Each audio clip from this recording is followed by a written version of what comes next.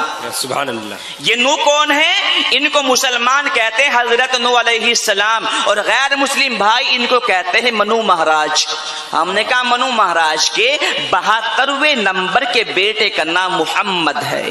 سبحان اللہ۔ تو ہم تو مانتے ہیں، آپ بھی سمجھ لیجئے۔ کہا اچھا جی ایسی بات ہے؟ ہم نے کہا اس لیے تو ہم کہتے ہیں کہ ہندوستان ملی جلی تہذیب کا ملک ہے، اور ہندوستان کو ہندوستان بھی اس لیے کہا جاتا ہے کہ منو مہاراج جو ہمارے حضور کے 72ویں نمبر کے ابا لگتے ہیں حضرت نوح علیہ السلام، ان کے بیٹے کے بیٹے کے بیٹے نے اس سرزمین کو دوسرے نمبر پہ بسایا تھا، اور اس کا نام ہند تھا۔ ان کے نام پر اس سرزمین کو ہندوستان کہتے ہیں۔ ایسا نہیں کہ تمہارا ہو گیا ہمارا نہیں ہے، بلکہ منو مہاراج جتنے آپ کے اتنے ہمارے ہیں، اور جتنے نوح علیہ السلام ہمارے اتنے تمہارے ہیں، اور ان کے پر پوتے نے ہندوستان بسایا تھا۔ تو معلوم ہوا کہ جتنا تمہارا اتنا ہمارا ہے، جتنا ہمارا اتنا تمہارا ہے، ملا جلا کے ملک بنا ہوا ہے۔ اس لیے ہم کہتے ہیں کہ ملک ایسی تہذیب والا ملک ہے کہ جو رشیوں والا ملک ہے۔ رشی یہاں پر آئے، اور سب سے پہلے آنے والے رشی بھی ہمارے ہندوستان آئے۔ کہنے لگے وہ کون ہے؟ ہم نے کہا وہ ہمارے حضور کے 80 نمبر کے ابا ہیں۔ پوچھا کون؟ ہم نے کہا جن کو تم شیو جی کہہ کے پکارتے ہو، ہم ان کو حضرت آدم علیہ السلام کہہ کے پکارتے ہیں۔ کہ بتاؤ کیسے؟ ہم نے کہا 72 ہو گئے، 8 اور گن لیجئے۔ کیسے؟ میں نے کہا نوح کے ابا کا نام لامک، لامک کے ابا کا نام متوشالے، متوشالے کے ابا کا نام ادریس علیہ السلام، ادریس کے ابا کا نام یارود، یارود کے ابا کا نام ملحلیل، ملحلیل کے ابا کا نام قینان، قینان کے ابا کا نام آنوش، آنوش کے ابا کا نام شیس علیہ السلام، اور شیس کے ابا کا نام آدم علیہ السلام۔ یہ آدم کون ہے؟ ہمارے حضور کے 80 نمبر کے ابا لگتے ہیں، جن کو میرے غیر مسلم بھائی شیو جی کہہ کے پکارتے ہیں، گوتم بدھ والے گوتم بدھ کہہ کے پکارتے ہیں، اور مسلمان آدم علیہ السلام کہہ کے پکارتے ہیں۔ ہم اس لیے کہتے ہیں کہ یہ ایسا نہیں ہے، یہ ملی جلی تہذیب کا ملک ہے۔ تو ہم کہتے ہیں کہ اس میں ایسا ہی رہنا چاہیے، کہ اسی لیے کہا ہے ہندو مسلم سکھ عیسائی آپس میں سارے بھائی بھائی۔ کہنے لگے کہ سکھ کا نام آپ کیوں لیتے ہیں؟ میں نے کہا چلو امرتسر کی سرزمین پہ جا کے معلوم کرتے ہیں گرو نانک سے کہ تم بتاؤ محمد کے بارے میں کیا کہتے ہیں۔ تو جب ہم دونوں گئے، بتاؤ گرو نانک محمد کون ہے؟ تو گرو نانک کہتے ہیں کہ میں آسمان میں دیکھتا ہوں تو محمد کا نور نظر آتا ہے، میں ستاروں میں دیکھتا ہوں تو محمد کا نور نظر آتا ہے، میں چاند میں دیکھتا ہوں تو محمد کا نور نظر آتا ہے، میں پہاڑوں میں دیکھتا ہوں تو محمد کا نور نظر آتا ہے، میں زمین کے تہ میں دیکھتا ہوں تو محمد کا نور نظر آتا ہے۔ اس لیے کہ ساری دنیا محمد کے صدقے بنائی گئی ہے۔ سبحان اللہ۔ ساری دنیا محمد کے صدقے بنائی گئی ہے۔ ہم نے کہا تو اسی لیے تو کہتے ہیں کہ ہندو مسلم سکھ عیسائی آپس میں سارے بھائی بھائی۔ ہم اس ملک کو ترقی دینے کے لیے جب تک ایک ہو کے نہیں رہیں گے یہ ملک ترقی نہیں کرے گا۔ اس لیے ہم تو دعا یہی کرتے ہیں اللہ ہمارے ملک کو ساری دنیا میں سب سے بہتر بنا دے۔ سبحان اللہ۔ لیکن یہ آئیں گے کہاں سے؟ تو اسی محمد نے ساری دنیا کے انسانوں کو، مسلمانوں کو مخاطب نہیں کیا، اس محمد نے سکھوں کو مخاطب نہیں کیا، ایک طبقے کو مخاطب نہیں کیا، بلکہ اس محمد نے ساری دنیا کے انسانوں کو مخاطب کر کے فرمایا کہ سنو میرے پیارو، سنو میری آنکھوں کے تاروں، سنو آسمان ہدایت کے ستاروں، سنو تم میں سب سے بہترین شخص وہ ہے جو قرآن عظیم کو سیکھے اور دوسروں کو سکھائے۔ اور قرآن سے چل کے معلوم کریں، اے قرآن میرے نبی کا چہرہ بتا، تو قرآن والضحیٰ کہنے لگا. اے قرآن میرے نبی کی زلفیں بتا. تو قرآن واللیل اذا سجا کہنے لگا. اے قرآن میرے نبی کی پیشانی بتا. تو قرآن والقمر کہنے لگا. اے قرآن میرے نبی کی نظر بتا. تو قرآن ما زاغ البصر کہنے لگا. اے قرآن میرے نبی کی آنکھیں بتا. تو قرآن الم نجعل لہ عینین کہنے لگا. اے قرآن میرے نبی کے ہونٹ بتا. تو قرآن ولسانا وشفتین کہنے لگا. اے قرآن میرے نبی کے دانت بتا. تو قرآن یاسین کہنے لگا. اے قرآن میرے نبی کا سینہ بتا. تو قرآن الم نشرح لک صدرک کہنے لگا. اے قرآن میرے نبی کا ذکر بتا. تو قرآن ورفعنا لک ذکرک کہنے لگا. اے قرآن میرے نبی کی یتیمی بتا. تو قرآن الم یجد کے یتیما فآویٰ کہنے لگا. اے قرآن میرے نبی کی نبوت بتا. تو قرآن یا ایھا النبی کہنے لگا. اے قرآن میرے نبی کی رسالت بتا. تو قرآن یا ایھا الرسول کہنے لگا. اے قرآن میرے نبی کی چادر بتا. تو قرآن یا ایھا المدثر کہنے لگا. اے قرآن میرے نبی کی کملی بتا. تو قرآن یا ایھا المزمل کہنے لگا. اے قرآن میرے نبی کا شہر بتا. تو قرآن لا اقسم بہذا البلد کہنے لگا. اے قرآن میرے نبی کا زمانہ بتا. تو قرآن والعصر کہنے لگا. اے قرآن میرے نبی کی بیویاں بتا. تو قرآن یا نساء النبی کہنے لگا. اے قرآن میرے نبی کی بیٹیاں بتا. تو قرآن قل ازواجک و بناتک کہنے لگا. اے قرآن میرے نبی کا نمونہ بتا. تو قرآن لقد کان لکم فی رسول اللہ اسوۃ حسنہ کہنے لگا. اے قرآن میرے نبی کی رحمت بتا. تو قرآن وما ارسلناک الا رحمۃ للعالمین کہنے لگا. اے قرآن میرے نبی کا نام بتا. تو قرآن محمد الرسول اللہ کہنے لگا. اے قرآن میرے نبی کا کام بتا. تو قرآن وما ارسلناک الا کافۃ للناس کہنے لگا. اے قرآن میرے نبی کی اطاعت بتا. تو قرآن اطیعوا اللہ واطیعوا الرسول کہنے لگا. اے قرآن میرے نبی کی فرما برداری بتا. تو قرآن ما آتاکم الرسول کہنے لگا. اے قرآن میرے نبی کا درود بتا. تو قرآن ان اللہ وملائکتہ یصلون علی النبی کہنے لگا. اے قرآن میرے نبی کی معراج بتا. تو قرآن سبحان الذی اسری بعبدہ لیلا کہنے لگا. اے قرآن میرے نبی کی پرواز بتا. تو قرآن قاب قوسین و ادنیٰ کہنے لگا. اے قرآن میرے نبی کی باتیں بتا. تو قرآن ما ینطق عن الہویٰ کہنے لگا. اے قرآن میرے نبی کا قبلہ بتا. تو قرآن فولی وجہک شطر المسجد الحرام کہنے لگا. اے قرآن میرے نبی کے صحابہ بتا. تو قرآن اولئک هم الفائزون کہنے لگا. اے قرآن میرے نبی کا ابو بکر بتا. تو قرآن والذی جاء بالصدق کہنے لگا. اے قرآن میرے نبی کا عمر بتا. تو قرآن اشداء علی الکفار کہنے لگا. اے قرآن میرے نبی کا عثمان بتا. تو قرآن رحماء بینہم کہنے لگا. اے قرآن میرے نبی کا علی بتا. تو قرآن رکعا سجدا کہنے لگا. اے قرآن میرے نبی کا بلال بتا. تو قرآن اولئک هم المؤمنون حقا کہنے لگا. اے قرآن میرے نبی کی عائشہ بتا. تو قرآن سبحانک ھذا بہتان عظیم کہنے لگا. غرض یہ ہے کہ سارا کا سارا قرآن عظیم نبی کریم صلی اللہ علیہ وسلم کی تعریف اور عظمت بیان کر رہا ہے. لیکن آج قرآن الگ ہو گیا اور ہماری تعلیم الگ ہو گئی. جس ماں کو اپنے لال کو کرتا پائجامہ پہنا کر مدرسے میں بھیجنا چاہیے تھا، آج وہ ماں اپنے بچے کے گلے میں پینٹ شرٹ ڈال کے دکان پہ برتن صاف کرنے کے لیے بھیج رہی ہے. کیا یہی محمد کی تعلیم ہے؟ یہ محمد کی تعلیم نہیں ہے. ارے آج کے تو ہمارے پردھان منتری بھی قرآن کا حوالہ دے کے کہتے ہیں کہ قرآن میں آیا ہے اقرا، تعلیم حاصل کرو، تعلیم سے آنکھوں کو منور کرو، تعلیم سے سینوں کو منور کرو، تعلیم سے گھروں کو منور کرو. اور آج یہ اپنے بچوں کو تعلیم سے ہٹا کے دنیا کے کام کاج میں لگاتے ہیں. اس لیے فرمایا کہ تم میں سب سے بہتر وہ ہے جو قرآن کو سیکھے اور دوسروں کو سکھائے. ایک زمانہ تھا، ایک دور تھا میری ماں اور بہنوں. ہارون رشید رحمت اللہ علیہ نے اپنے وزیر سے کہا کہ وزیر بازار میں جاؤ اور ایک باندی لے کے آؤ. اب وزیر بازار میں گیا، ایک باندی کے بجائے دو لے کے آ گیا، اور دو بھی دو رنگ کی، ایک کالی ایک گوری، ایک کلو ایک بھوری۔ بادشاہ نے کہا بے وقوف، تجھے لانے کے لیے کہا ایک باندی اور تو لے کے آ گیا دو، اور دو بھی دو رنگ کی، ایک کالی ایک گوری ایک کلو ایک بھوری، تو نے ہمیں پریشان کر دیا۔ وزیر نے کہا حضور آپ پریشان کیوں ہوتے ہو؟ آپ تو مجھ پہ الزام رکھ دو کہ اس بے وقوف کو لانے کے لیے کہا ایک باندی اور یہ لے کے آ گیا دو، ایسا ہے ایک رہ جاؤ ایک چلی جاؤ، آپ کیوں کالی گوری کے چکر میں پڑتے ہو؟ بادشاہ کی بات سمجھ میں آئی، بلایا، کہا دیکھو بھائی ہمیں گھریلو کام کے لیے ایک باندی کی ضرورت تھی اور یہ بے وقوف لے کے آ گیا دو، ایسا ہے ایک رہ جاؤ ایک چلی جاؤ، آپ کیوں کالی گوری کے چکر میں پڑتے ہو؟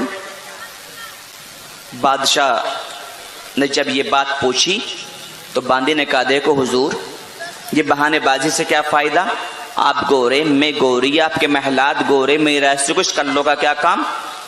اور گوری نے کہا موتی سفید ہے اور قیمت ہے ان کی لاکھوں، ارے موتی سفید ہے اور قیمت ہے ان کی لاکھوں، کوئلہ ہے کالا پیسوں میں ڈھیر پالو۔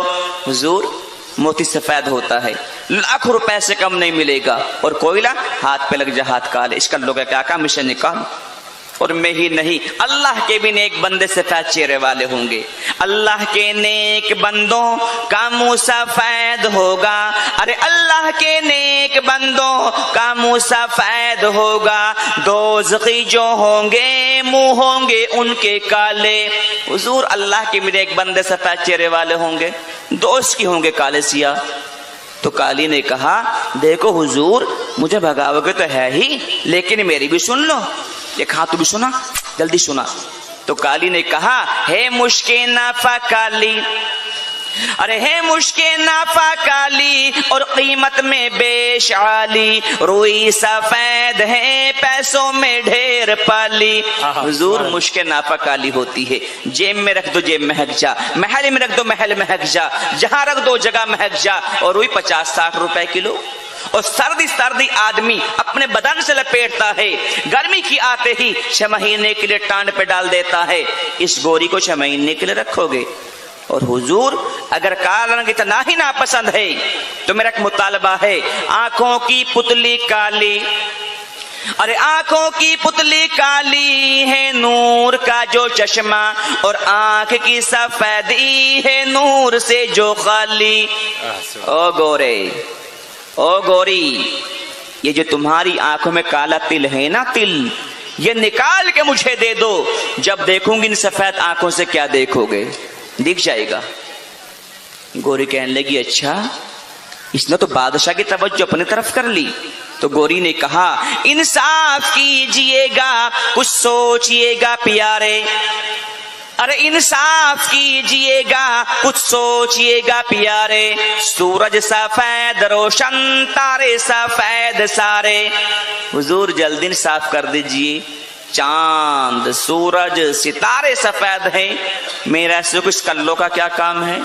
تو کالی نے کہا ہاں سوچئے گا آقا ہیں آپ عقلوں والے، ارے ہاں سوچئے گا آقا ہیں آپ عقلوں والے، کالا غلاف کعبہ حضرت بلال کالے۔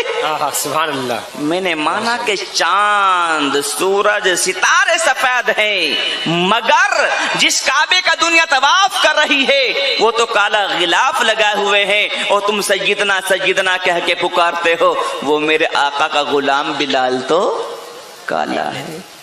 گوری کہنے لگی اچھا پھر جیت گئی؟ تو گوری قرآن عظیم پہ پہنچ گئی اور کہا کاغذ سفید ہیں سب قرآن پاک والے۔ حضور اللہ کے کلام سے اچھا کس کا کلام ہوگا؟ اس کے تمام کاغذ سفید ہیں، ارے کاغذ سفید ہیں سب قرآن پاک والے۔ تو کالی نے کہا ان پہ جو لکھے ہیں قرآن کے حرف کالے۔ میں نے مانا کہ قرآن کے کاغذ سفید ہیں، مگر حضور جو حروف لکھے ہوئے ہیں وہ تو کالے۔ تو گوری نے کہا اچھا تو گوری اللہ کے رسول کے چہرے انور پر پہنچ گئی اور کہا رخ مصطفیٰ روشن، ارے رخ مصطفیٰ روشن ہے دانتوں میں اجالا. تو کالی نے کہا ہے زلف ان کی کالی کملی کا رنگ کالا. سبحان اللہ. میں نے مانا کہ میرا نبی کا چہرہ منور مہتاب عالم ہے، مگر جو اس چہرے کو سجائے سوارے وہ تو کالی زلفیں ہیں. اور تم دعا کرتے ہو یا اللہ حشر کے میدان میں آقا کی کالی کملیاں میں چھپا لینا، اس کملی کا رنگ تو کالا ہے. ہارون رشید نے کہا مجھے تو ایک باندی کی ضرورت تھی، ایسی ایسی ہزار مل جائے تو گھر کی زینت بنا لوں گا. اس زمانے کی عورتوں کے دین کا عالم یہ تھا، اس زمانے کی عورتوں کی ایمان کا عالم یہ تھا. اور آج یہ جو بیٹھی حمیدن رشیدن بطول خطول، ان کا پتہ کچھ، ان کے دین کا عالم یہ ہے کہ جب چھت پہ کوا بیٹھ کر کے بول جاتا ہے تو کہتی ہے ہمارے کوئی مہمان آتا ہے. ان کا دین کا عالم یہ ہے. خدا کی قسم میری ماں اور بہنوں، نبی کریم صلی اللہ علیہ وسلم کے پاس ایک عورتوں کی جماعت آئی اور فرمایا یا رسول اللہ آپ مردوں ہی مردوں کے نبی ہو یا عورتوں کے بھی نبی ہو؟ فرمایا میں تو سب کے لیے نبی بنا کے بھیجا گیا ہوں، مردوں کا بھی نبی ہوں، عورتوں کا بھی نبی ہوں، بچوں کا بھی نبی ہوں، بڑوں کا بھی نبی ہوں. فرمایا پھر یہ بات کیا ہے آقا کہ تبلیغ میں جائیں تو مرد، جمعے میں شرکت کرے تو مرد، میت کو دفنانے کے لیے جائیں تو مرد. اللہ کے محبوب ان بڑے بڑے کاموں پہ مردوں کو بٹھا دیا اور ہمیں اسی تباہ تگاری پہ چھوڑ دیا، روٹی پکانے کے لیے، کھانا بنانے کے لیے. کیا ہم نے آپ کا کلمہ نہیں پڑھا تھا؟ فرمایا میری بیٹیوں تم صرف 3 کام کر لو، 3 اللہ مردوں کے سارے اعمال کے برابر تمہیں ثواب عطا فرمائے گا. سبحان اللہ.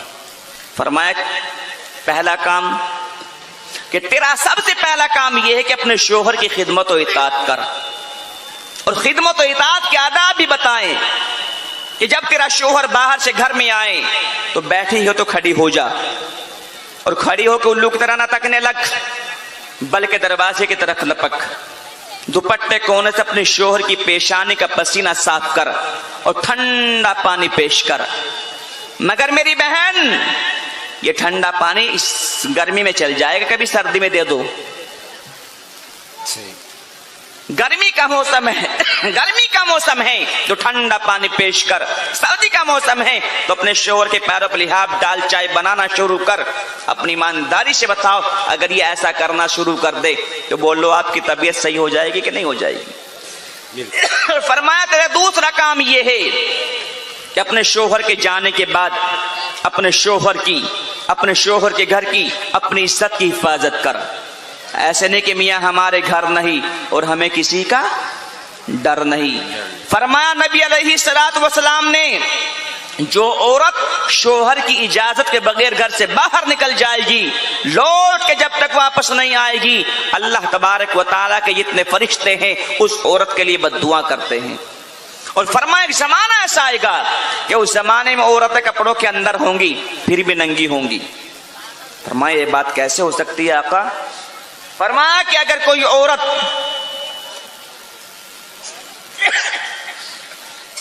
ایسا باریک کپڑا پہنے کہ جن میں عورتوں کے بدن جھانک رہے ہیں سمجھ لو کہ وہ عورت کپڑوں کے اندر نہیں، وہ ننگی ہے. اور اگر کوئی عورت ایسا فٹ کپڑا پہنے کہ جن میں یہ ان کی اعضاء چھلک رہے ہیں، ران کتنی موٹی ہے، سینہ کتنا ابھر رہا ہے، سمجھ لو کہ وہ عورت بھی کپڑوں کے اندر نہیں، وہ ننگی ہے. اور فرمایا نبی علیہ الصلوۃ والسلام نے کہ تیسرا کام میری ماں میری بہن کا یہ ہے کہ اپنے بچوں کی تربیت کیا کرو. جب یہ بچوں کی تربیت کر رہی تھی تو خدا کی قسم نبی کریم صلی اللہ علیہ وسلم خود تمہارے بچوں کے سروں پر پگڑیاں باندھنے کے لیے تشریف لاتے تھے. ایک اللہ والے ہوئے حضرت بایزید بستامی رحمت اللہ علیہ، 4 سال کی عمر ہے. اماں نے بچوں کو نہلایا دھولایا کپڑے پہنائے اور ایک مدرسے میں پہنچ گئی کہ حضرت میرے بچے کا داخلہ کر لیجیے. داخلہ ہو گیا.